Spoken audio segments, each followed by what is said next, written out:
So what I've been thinking is, I'm lucky. I've got that little garden. It's, I don't know, 16 by 16 feet.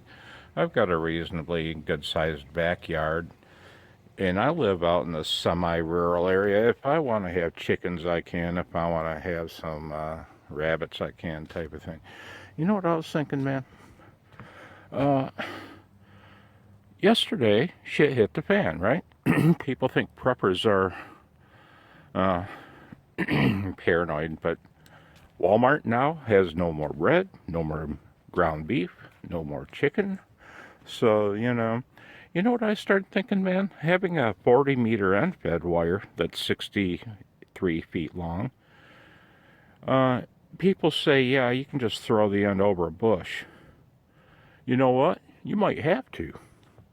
What if you do have to bug out? And not everybody is a QRP. I love QRP, but I have no problem running 100 watts, and I'm in the market for a kill. I want an SB 220. But you know what I've been thinking, man? What if you do have to throw the wire over a bush? What if shit does hit the fan weather-wise? Or, fill in the blank scenario-wise. See that pole? That's 3 feet long. It's made for use in a garden. They also sell them like that are bright fluorescent orange, and they're fiberglass made for putting along, lining your driveway and such, so that snowplows know where the curb is. You know what I'm going to do? I am going to do a test. That low test, my painter pole test, that was a bullshit test. The end ended up at 16 feet high. Window, yeah, it's 6 feet high. So what am I going to do? I'm going to get,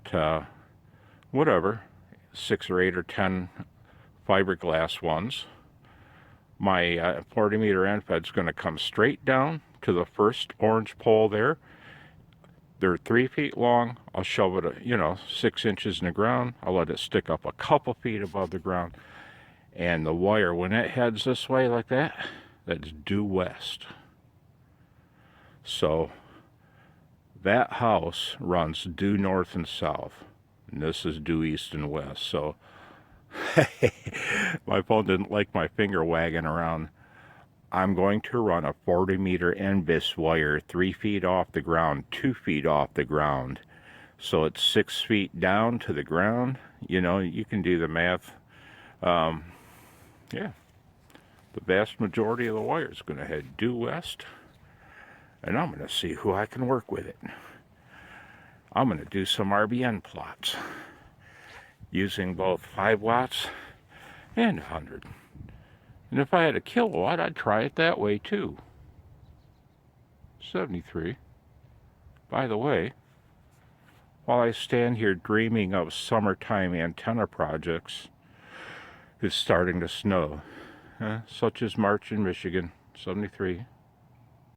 Well, I'll tell you what, Art, I got to get something going pretty soon with my antennas, because my backyard is drying up nicely, man. And that little mess that looks like an old garden, that's what it is. It's not going to look old for much longer.